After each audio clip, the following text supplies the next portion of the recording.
Autorización número 00932, CNE, Elecciones Generales 2021. Me preguntaron cómo vivía, me preguntaron. Sobreviviendo, dije, sobreviviendo. Tengo un poema escrito más de 1000 veces. En él repito siempre que mientras alguien proponga muerte sobre esta tierra y se fabriquen armas para la guerra, yo pisaré estos campos sobreviviendo. ¿Qué tal, amigos, seguidores del canal El Purgatorio en YouTube? Bienvenidos a esta una entrega más que la hacemos en función de lo que nos tocó vivir a todos en el mundo, en la ciudad, en el país, en todos los continentes. La pandemia, lo que el COVID nos dejó. Para ello hemos invitado al sacerdote, el Padre Simón, y también a la psicóloga Carol Obando para analizar desde la mente y el espíritu cómo abordar una tragedia de semejantes magnitudes. Esta sociedad, esta generación, no sabía que era una pandemia y por eso, en esta entrega especial, por fin de año, nuestro canal hará este foro para que ustedes tengan esos conceptos, esos lineamientos fundamentales a la hora de abordar esto que aún no termina. Quiero empezar, Padre, con unas citas bíblicas que creo son necesarias. Es pues la fe, la certeza de lo que se espera, la convicción de lo que no se ve. Hebreos 11, versículo 1. Padre, bienvenido a nuestro espacio. Quiero que usted primero me diga, apenas usted vio todo lo que estalló en la pandemia, muertes en las calles, la muerte que empezaba a crecer en la misma casa de los ciudadanos, cuando nada se daba abasto en el sistema hospitalario, ¿cuál era la sensación del sacerdote en ese momento? Yo creo que en una manera sencilla, hablando el tema, ¿no? Cuando uno enfrenta la muerte, siempre clama a Dios, ¿no? Muerte es un tema que hasta después siglos que hemos vivido, la humanidad ha vivido, la muerte es una de las realidades que no hemos entendido muy bien. Y adelante de la muerte hay diferentes tipos de reacciones, ¿no? Hay gente que desespera, hay otros que preguntan ¿por qué? ¿Por qué a mi familia? ¿Por qué a mis seres queridos? ¿No? Yo creo que la muerte nos hace adelante de una situación donde uno se queda por un momento blanco. Yo, en contexto que yo viví, gente lloraba, porque yo como sacerdote tengo muchos contactos, gente me llamaba y decía, Padre, ya mi papá ya no está. Padre, perdí mi mamá. Padre, no tenemos, el cuerpo está ahí. Yo tuve personalmente muchas veces a llamar diferentes autoridades, pero ya 3 días, 4 días, el cuerpo en la casa. Yo tuve que vivir este momento y yo creo que adelante de la muerte uno se queda como sin respuesta, ¿no? Pero yo creo que sin respuesta también hay una respuesta. El silencio, confortar gente, es una respuesta. Pero la gente no estaba preparada. Eso llegó así, desde nada. Yo recuerdo el primer día que la noticia salió, todos los lugares llenos de gente comprando mascarillas, comprando cosas y era un caos. Solamente para comprar la mascarilla. Usted pensáis la muerte. Gente entró en un pánico profundo. Y eso no le dejaba a gente, ¿y qué? ¿Y cómo? Y todos los gente llamaban cada rato, oye, ¿cómo estás? ¿Qué pasó? Yo creo que la muerte llegó también por el miedo. Por el miedo. Gente estaba llena de miedo. Y cuando uno está atemorizado, el cuerpo también no reacciona en una manera como debe reaccionar, porque somos, yo creo que psicosomáticos, ¿no? Entonces la gente se encontró en una situación y la muerte ya. Y la gente moría. Eso era la realidad. Casi en Guayaquil murieron 10.000 personas. Y algunos escenarios que se montaban en la calle, dejaban el cuerpo y ahí tirado porque tenían miedo. Porque pensaban que eso era tipo de cólera, algo así, si tocas te vas a morir. Y también porque el sistema había colapsado, no había quien levante Exacto. los cuerpos. Eso fue una cosa, eso fue una cosa bastante difícil, porque la gente también no estaban preparados para atender la salud comunitaria. La muerte masiva. Sí, yo en el centro, por ejemplo, di cuenta Montesinaí, en ese sector tenían contenedores donde estaban gente ya sin vida. Y la gente ya, algunos de mis parroquianos o mis amigos o niños que se fueron a otro lado. Entonces yo viví en una manera, desde el punto de vista mía personal, un dolor grande. Un dolor muy grande que se palpaba. Y la gente, hasta hoy día, la señora que me encuentro en la iglesia y dice, padre, ¿y a mi hijo de 14 años? No era para eso. Y uno no tiene respuesta, ¿no? La única respuesta que podemos decir a consolarlo y decir en cierta manera, ¿no? Dios tiene la primera palabra, ¿no? De hecho, yo utilizaba ese término, ¿no? Yo decía a la gente, no tienen que pensar algo negativo, sino vamos a buscar una manera de vivir este momento. O sea, yo creo que siempre sacamos algo positivo de esa situación que estamos, como usted decía, la esperanza, ¿no?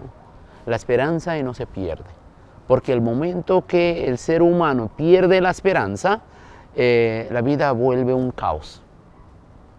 Porque usted no tiene la esperanza de llegar a su casa y usted se siente, y a ver. Entonces, yo en mi punto de vista siempre hay una luz pequeña. Al final de una oscuridad o una incertidumbre que podemos decir, siempre hay una luz. Y de hecho, Dios, que hablamos en ese contexto, ¿no? Dios siempre sale con algunas situaciones positivas en nuestra vida. Yo soy muy positivo. Yo creo que esa situación que vivimos nos enseñó muchísimas cosas.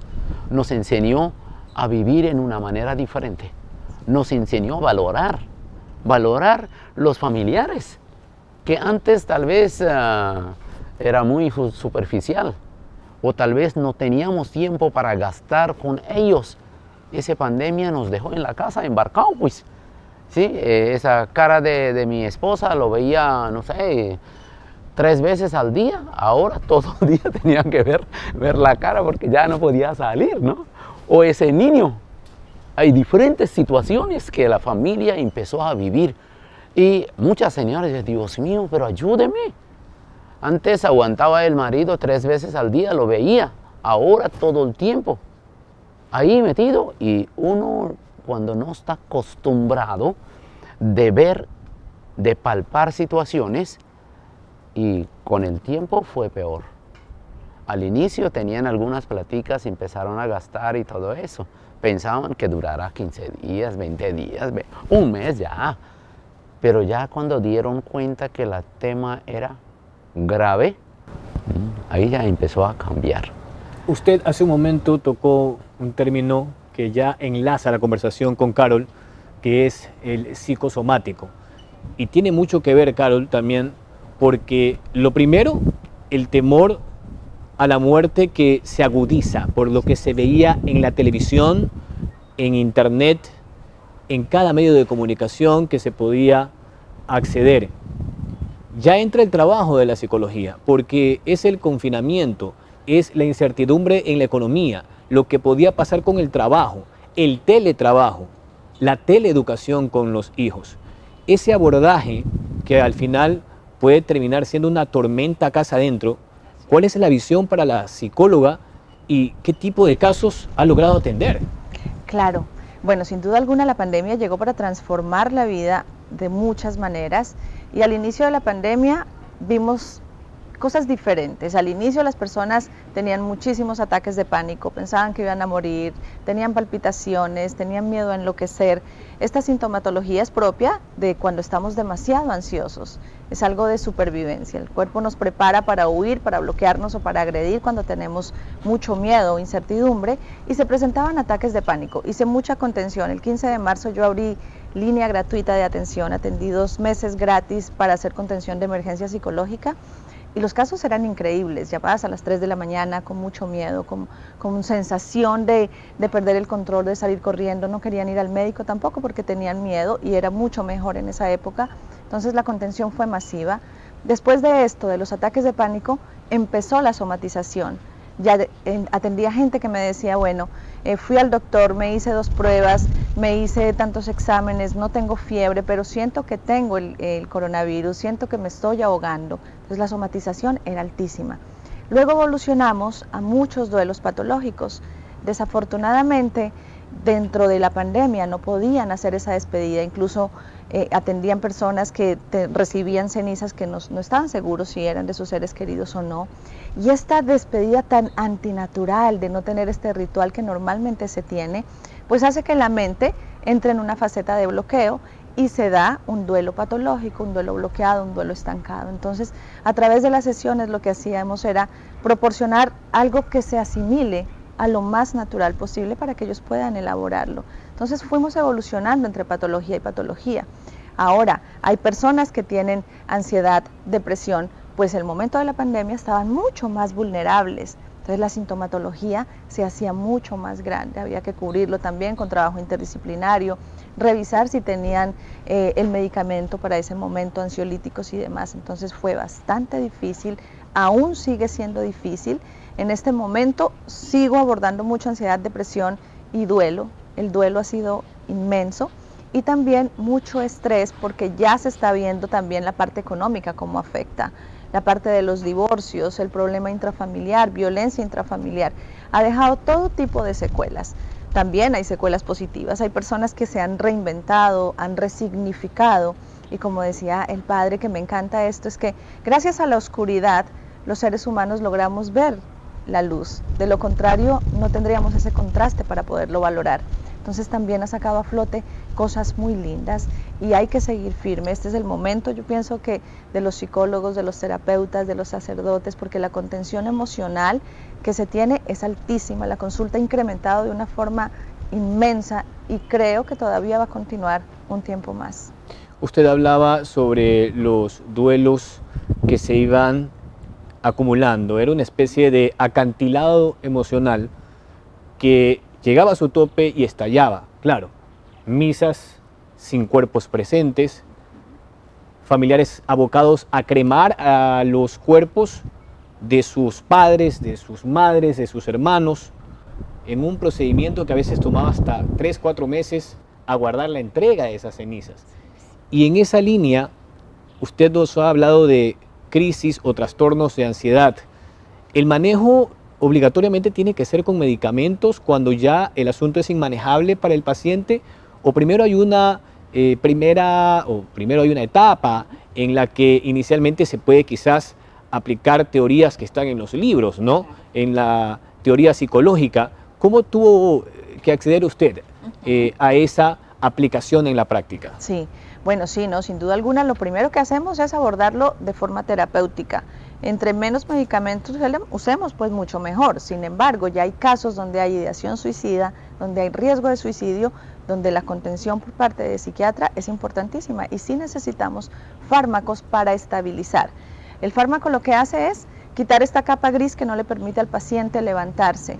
Una vez se la quita, a través de la psicoterapia lo que hacemos es cambiar la percepción del problema para que empiece a funcionar sin eso y luego se agregue la química que le da el medicamento de forma natural. Entonces hay que evaluar muy bien, hay que hacer un muy buen diagnóstico y revisar si se requiere o no se requiere medicamento. Allí también hay una preocupación en el mismo paciente producto de esta compleja situación. El temor a la adicción, al ansiolítico, por ejemplo. Así es. Y ese es este es un tema súper interesante. Hay muchas personas que temen a volverse tal vez dependiente de un fármaco. Los únicos fármacos que generan dependencia son tal vez el Rivotril o medicamentos que son paliativos, que no curan. En cambio, los ansiolíticos, los antidepresivos, tienen un efecto de segregar estas sustancias que necesitan, pero no generan dependencia. Lo importante es que el diagnóstico lo haga psicólogo, psiquiatra y nadie más, que el psiquiatra puede retirar el medicamento. El problema es cuando la persona se empieza a sentir bien, se retira el medicamento, empieza otra vez mal, toma el medicamento sin una asesoría profesional. Estos picos no son buenos. De ahí a que genere dependencia no es. Pero eso es importante también, ir donde el psicólogo para que aprendamos a afrontar sin necesidad del medicamento. El apoyo espiritual, la contención familiar y el tratamiento terapéutico hace que la persona poco a poco empiece a dejar este medicamento, que lo que hacía en ese momento era proporcionar toda la neuroquímica necesaria. Estamos analizando aquí en el Purgatorio Digital lo que la pandemia nos dejó desde la parte de la fe y también desde la parte de la psicología, ¿no? Desde la parte del espíritu. Antes de ir a la pausa comercial, vamos a abrir el espacio de las menciones publicitarias. Mucha atención. Si no has hecho la inspección técnica de tu vehículo, te informamos que en diciembre atendemos desde las 7 de la mañana hasta las 19 horas de lunes a viernes y de 7 de la mañana hasta las 15 horas los sábados. Obtén tu turno en la siguiente página web: www.atm.gov.es, y ve a los centros que están ubicados en la avenida Narcisa de Jesús o en Vía Daule. La ATM y la Alcaldía de Guayaquil te cuidan. Fin del espacio de las menciones publicitarias. Vamos a nuestra primera pausa comercial aquí en el Purgatorio.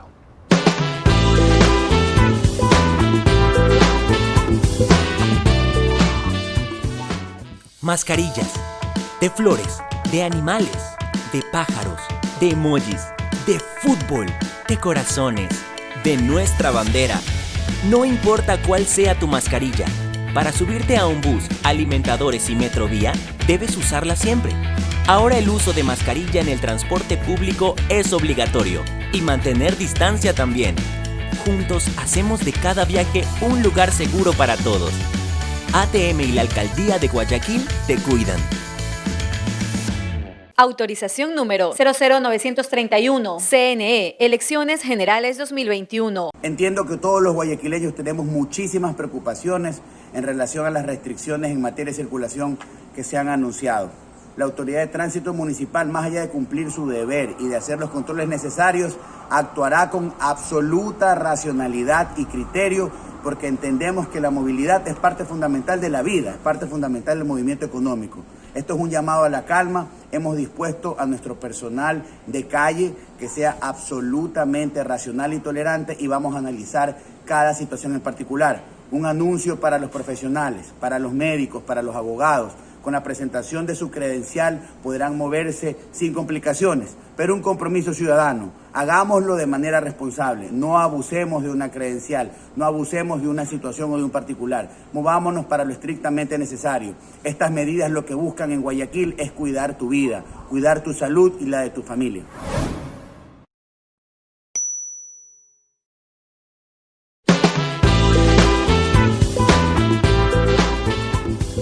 A veces las noches más oscuras anuncian los amaneceres más hermosos.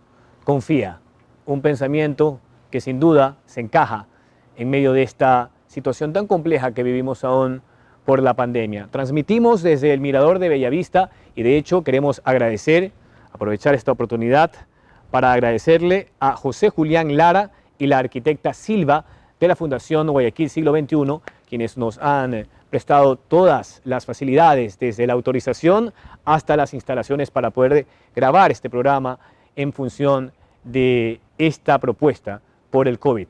Continuamos con el Padre Simón. Padre, en este segundo bloque, la fe al final es la verdadera instancia del ser humano. En la fe encontramos la paz y la convicción. Hablaba con mi abuelita, Laura Hernández, viuda de Mendieta. Ella es evangélica, yo soy católico, pero coordinábamos y coincidíamos en algo. El único gobierno legítimo de los pueblos es Dios. Yo creo que no hablamos en términos de gobierno, ¿no? Dios no necesita gobernarnos, Dios nos ama. Y cuando hay un amor sumamente especial, donde usted se ve esa donación sin límite, ¿no? No hay necesidad de gobernar. La realidad de gobernar tiene que nacer desde servicio. Jesús vine a servir, y eso era una manera de gobernar. Una persona que gobierna es una persona que ve las necesidades reales de las personas. Dios, entre comillas podemos decir, nos gobierna, pero realmente no nos gobierna, nos ama. Porque somos sus hijos, no somos sujetos o objetos que necesitamos ser gobernados. No, necesitamos sentir ese amor. Y cuando usted se siente más el amor, usted ya empieza a reaccionar en una manera diferente. Entonces es su capacidad de sentir el amor. El amor está ahí y usted no siente. Es como tengo un vaso de agua y como no tengo sed, pues el vaso de agua no tiene mucho significado, ¿verdad o no? Pero si tengo sed y no tengo el vaso de agua, se cambian cosas, ¿no? Entonces, yo creo que necesitamos ver la fe en una manera muy especial. No vemos Dios que es alguien que nos quiere gobernar, no, Dios nos ama. Y tenemos que responder ese amor. Y con ese punto de vista, con ese ángulo, si miramos la vida, la confianza que decimos ahí, si miramos la vida así, cambia todo. Cambia totalmente mi manera de ser. Usted pensáis, mi mami me gobierna a mí. No, mi mami nunca me gobierna. Mi mami me ama. Y porque me ama, quiere ver el desarrollo integral mía. Claro, seguramente la interpretación que yo esbozaba iba por el lado de el gobierno en virtud de lo que nosotros estamos convencidos de que esa es la directriz, de que esa es la convicción, porque al final, el hombre puede administrar el poder, porque al final el hombre es un instrumento. Seguro. ¿No? Un instrumento de Dios, pero lo planteaba desde ese punto de vista, no como un criterio coercitivo o de imposición, sino del establecimiento de la fe hacia adentro. Seguro, hasta en final todas las cosas se van hacia Dios, ¿no? Esa fe que tenemos, esa convicción que tenemos, ese amor que tenemos para unos y otros, ¿no? Yo creo que la relación humana también tiene mucho que ver con Dios. Cuando 2 o 3 están reunidos en mi nombre, ahí estoy yo. Y cómo es esa presencia nadie sabe, pero la ausencia se siente. Cuando una persona, si usted llega a su casa y todo es amable, todo es bonito, usted muchas veces repetía a la niña, mi amor, ¿no? Se siente ese, Dios siempre nos dice, los quiero mucho, los amo mucho, pórtense bien, ¿no? Y yo creo que eso es realmente cuando una persona logra interiorizar su fe en una manera correcta, tiene menos problemas. Ni siquiera tiene que ir al psicólogo. Porque cuando uno sabe manejar sus emociones más integrales, más correctas, ¿no? Por ejemplo, estamos llamados a respetar, a amar. Y si logramos realmente respetar y amar en las familias, menos problemas. Si realmente miramos la vida con un ojo de comprensión, donde yo no quiero juzgarle a usted. Por ejemplo, por esa pandemia, mucha gente tal vez ha juzgado a Dios como si fuera Dios responsable de la pandemia. Mentira. No es Dios responsable de la pandemia. ¿Quién sabe? ¿Quién sabe? Yo no quiero opinar sobre porque no soy experta en el tema. ¿Quién sabe? Es producto de un mal manejo de nosotros. Humanamente queríamos hacer algo y salió de la mano. Se pasó demasiado y pasó toda esa cosa que estamos viviendo. Todo ese tiempo que hemos vivido, he escuchado miles de opiniones. Y uno deja llevar por miles de opiniones, ya vamos a vivir una vida desbaratada. Pero ahí nace también que Dios está ahí. Dios está ahí y te da una esperanza te da una certeza. Aunque usted no tiene cómo seguir adelante, al menos cuánta gente en ese tiempo dice, mi Dios me ha protegido. Un episodio que yo estuve, una señora desesperada me llamó. Estaba recién terminado la Santa Eucaristía yo, y la señora lloraba porque su esposo ya estaba en una etapa muy mal. Y era una llamada de WhatsApp en video, y me ocurrió así. Y dije, señora, mira, yo no puedo hacer nada. Pero aquí, mira, estoy al lado Santísimo. Si tú quieres, tú puedes decir al Santísimo si el tipo te escucha. Y entonces yo le puse la cámara al Santísimo y la señora se soltó. Se soltó decir cosas y por algunos minutos. Veía que la señora lloraba amargamente. Y yo simplemente dije, dile al Señor lo que tú tienes en tu corazón. Y la señora soltó. Y usted no va a creer, después me llamaron que el Señor se recuperó. Los doctores dijeron, ya no hay qué hacer. Yo soy testigo de todas estas cosas sencillas. Antes que era cura, era abogado. Muchas preguntas. Pero me han pasado cosas muy extraordinarias en mi vida. Y por eso yo sí creo. Yo no creo porque alguien me ha dicho cosas, ¿no? Yo creo porque yo he palpado en mi vida, he vivido, he sentido. Y ese amor que yo también intento a compartir con los demás, es esa convicción. Cuando su fe es convencido, es totalmente diferente. Y hoy yo le invito a la gente que su fe tiene que ser convencido. Usted tiene que ser convencido que Dios le ama. Hay alguien que lo sostiene, alguien que lo protege. Porque sentir sin protección ya es malo. Y entonces necesitamos en cierta manera, ¿no? En la vida tener esa luz especial. Y esa luz lo tienes dentro. Lo tienes dentro. Solamente necesitas a veces a concentrar y palparle esa divinidad que está dentro de ti, ¿no? De hecho, en la Biblia en algún lugar está escrito así, ¿no? Tú eres templo de Dios. El templo no vacío, pues el templo tiene que ser llena. Y ese Dios está dentro de usted. Y yo creo que en ese tiempo de pandemia la gente hay una necesidad de volver o regresar a la fuente, a ese amor inmenso. Y también es el momento que tenemos que apoyarle a unos y otros, darle la mano a unos y otros. Todos estamos en problema, todos estamos en esa situación, pero no quiero solucionarme yo, mi problema, porque es un problema comunitario y tenemos que apoyarle unos y otros. Tenemos que realmente ser un instrumento en esa sanación. Yo en ese tiempo he hecho muchos tipos de experimentos, ¿no? De sanación. Y a veces mucha gente ha hablado muchas cosas. Yo no doy mucha importancia a muchísimas cosas, la gente habla, pero yo siempre doy importancia a una sola cosa, que tienes que intentar a encontrar la paz que necesitas. La paz viene de servicio incondicional. Servicio no es solamente que me hago algo para usted físicamente, no. El hacer algo para usted está en mi mirada.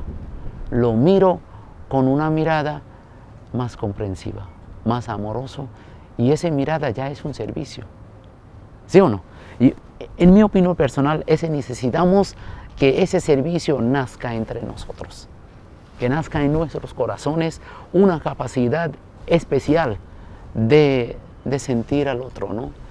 Y en ese tiempo que pasó muchas cosas, no teníamos muchas cosas que podía hacer, no. Por ejemplo, un episodio que le digo, un joven que murió de esa situación, le llevaron al cementerio, y del cementerio, como no podíamos ir, me llamaron por el WhatsApp y yo le di la bendición por la pantalla. Y la mamá lloraba y yo le intenté decir 4 palabras bonitas, y después algunos tiempo me encontré la mamá y me decía, Padre, gracias. Gracias por haber cogido mi mano. En ese momento sentía que yo estoy derrumbando, ¿no? Yo creo que cada manito que podemos dar en tiempos muy especiales cuenta. Carol, el padre decía hace unos minutos que cuando el ser humano está muy involucrado en la fe, en la oración, quizás no necesite un psicólogo, pero sucede que cada ser humano, que cada mente es un cuerpo, es un corpus distinto y hay quien necesita de manera inevitable la asistencia de un psicólogo o de una psicóloga. En el bloque anterior yo hablaba sobre lo que quizás no nos decían los libros. Y ahora también me acordaba de Freud, me acordaba de Lacan, este segundo súbdito de Freud, el primero en el psicoanálisis, el segundo con la psicodinámica, y planteaban estos niveles, ¿no? Del preconsciente, el consciente y el inconsciente. Y usted hace un momento hablaba de los trastornos de la ansiedad. Y es verdad, porque allí está la teoría. Muchos dicen, yo no tengo ninguna preocupación, no tengo una deuda que pagar, a mí no me ha pasado que un familiar esté en una UCI, pero siento una angustia, me tiemblan las piernas, me tiemblan las manos y no logro identificar qué es lo que pasa. Así es. Bueno, sí, hay que reconocer que para que haya un trastorno psicológico a veces hay una vulnerabilidad en la familia. Si la persona ha habido casos de ansiedad, de depresión, pues es más probable que la persona pueda desarrollar ansiedad y depresión. No es una regla porque depende mucho del estilo de vida, de la forma en cómo percibe las cosas, pero sí hay una mayor vulnerabilidad. Ahora, vivimos en una sociedad donde se anulan las emociones, donde se hace ver la tristeza como algo negativo y todas las emociones son positivas.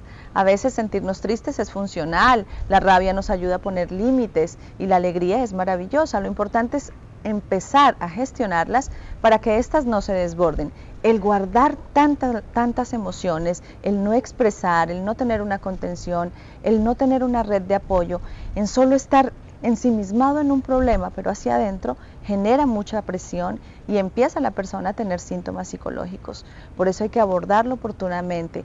Y hay una cosa importante, que una cosa es la nostalgia. Por ejemplo, en diciembre es muy normal, es muy común que estemos nostálgicos, pues, porque empezamos a evaluar qué hicimos todo el año, no cumplí las metas, empezamos a ver las imágenes lindas de la gente reunida y hay personas que están solas.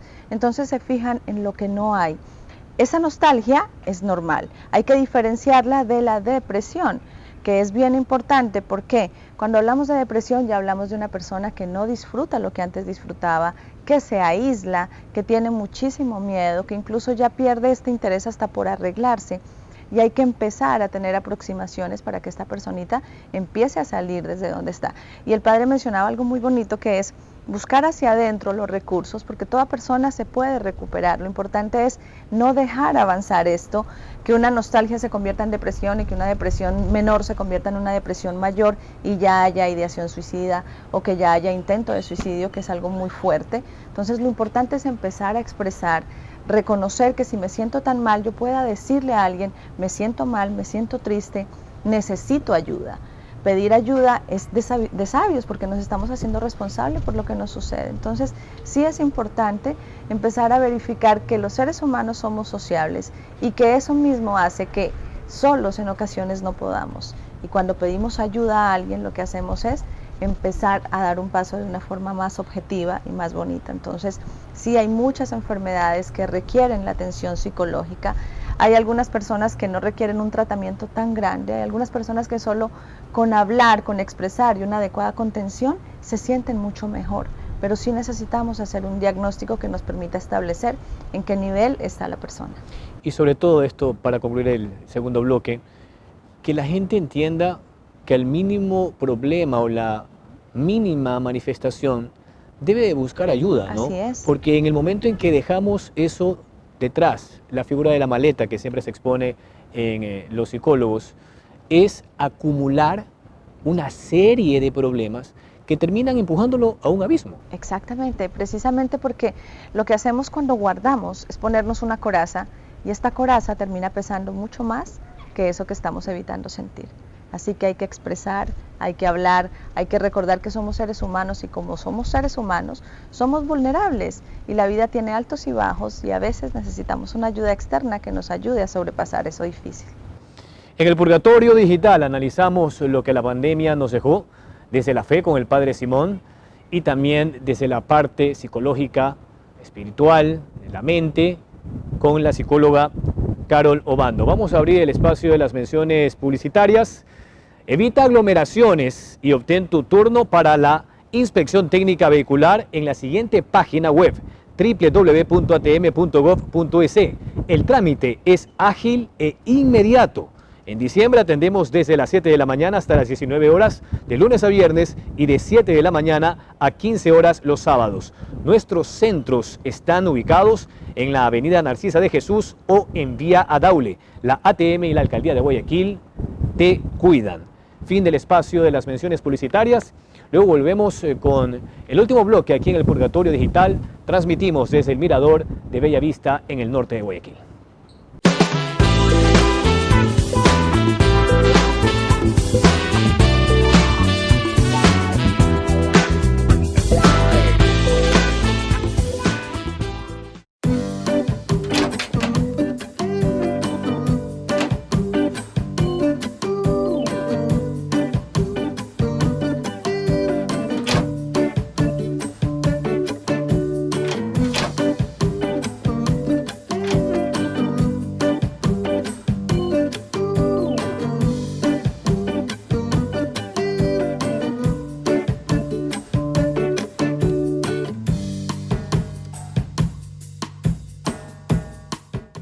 Autorización número 00932, CNE, Elecciones Generales 2021.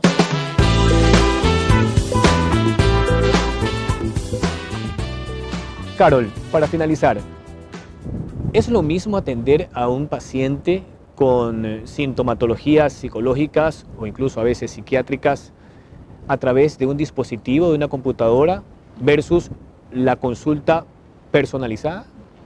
Bueno, sí hay algunas diferencias.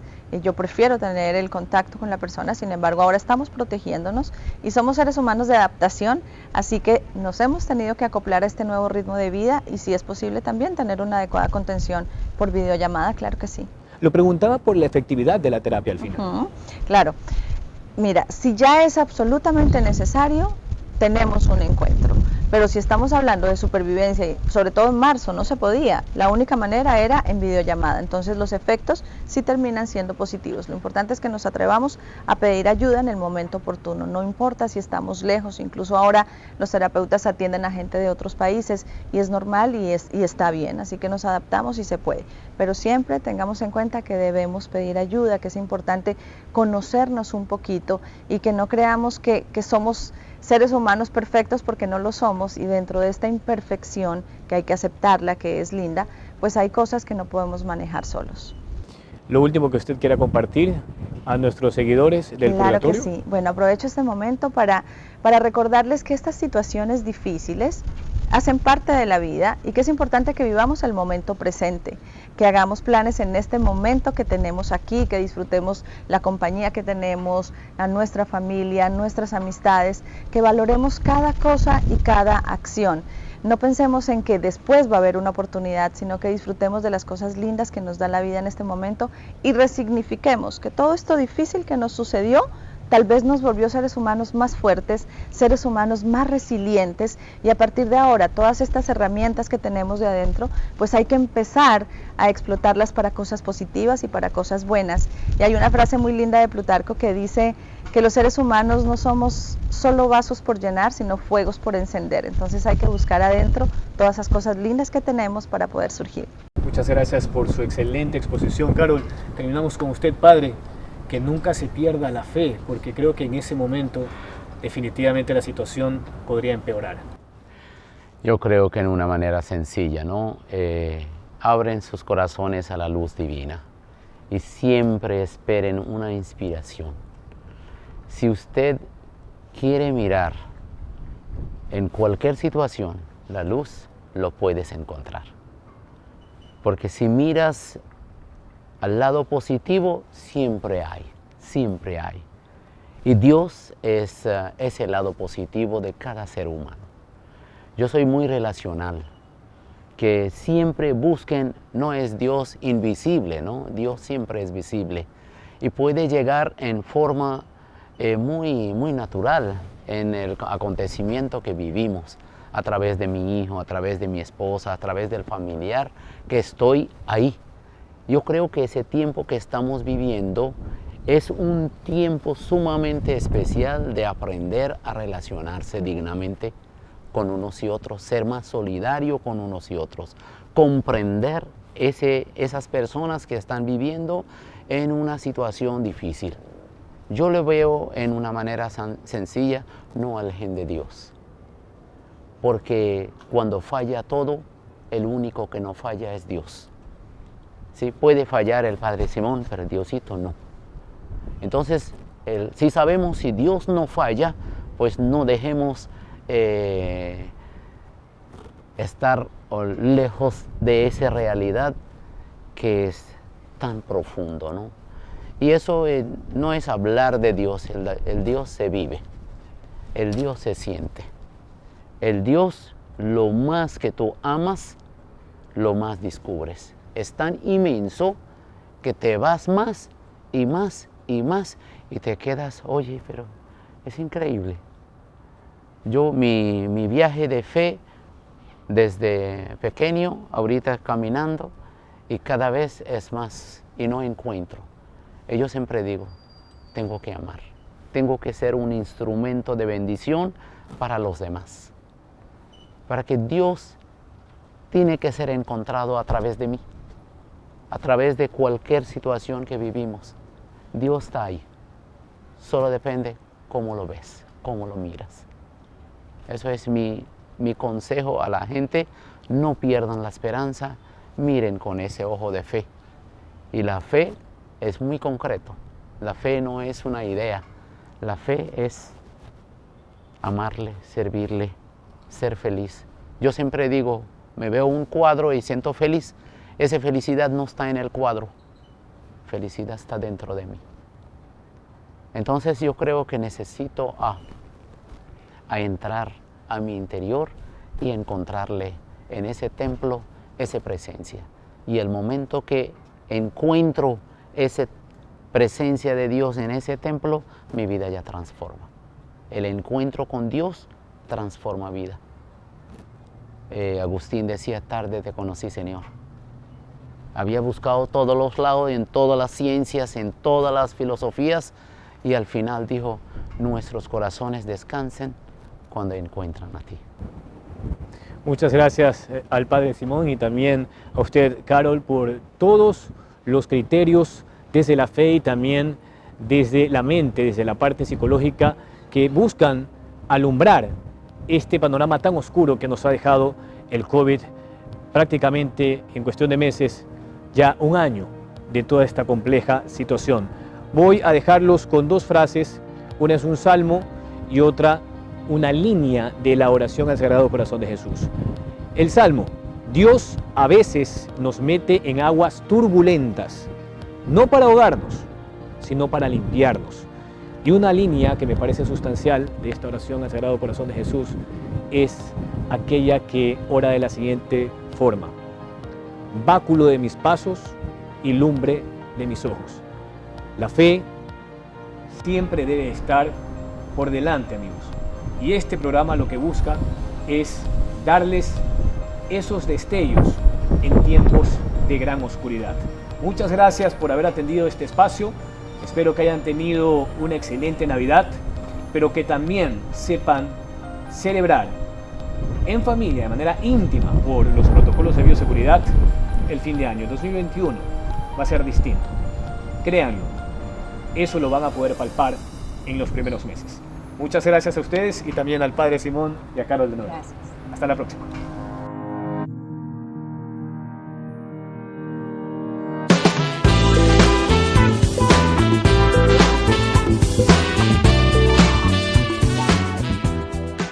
Mascarillas, de flores, de animales, de pájaros, de emojis, de fútbol, de corazones, de nuestra bandera. No importa cuál sea tu mascarilla, para subirte a un bus, alimentadores y metrovía, debes usarla siempre. Ahora el uso de mascarilla en el transporte público es obligatorio y mantener distancia también. Juntos hacemos de cada viaje un lugar seguro para todos. ATM y la Alcaldía de Guayaquil te cuidan. Autorización número 00931. CNE, Elecciones Generales 2021.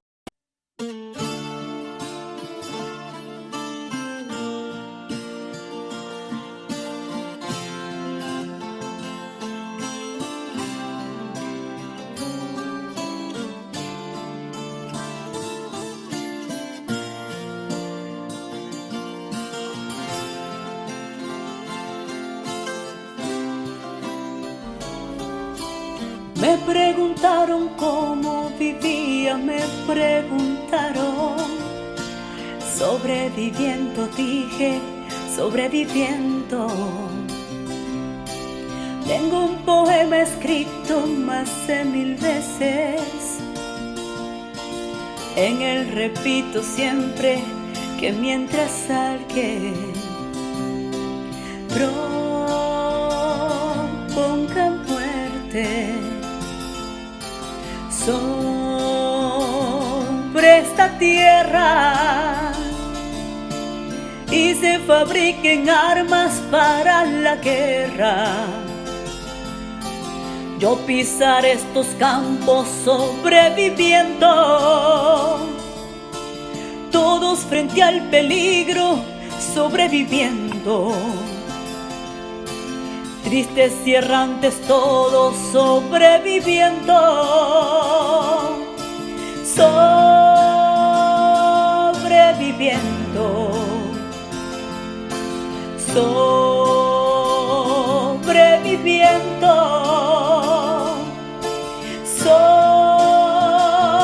sobreviviendo, sobreviviendo.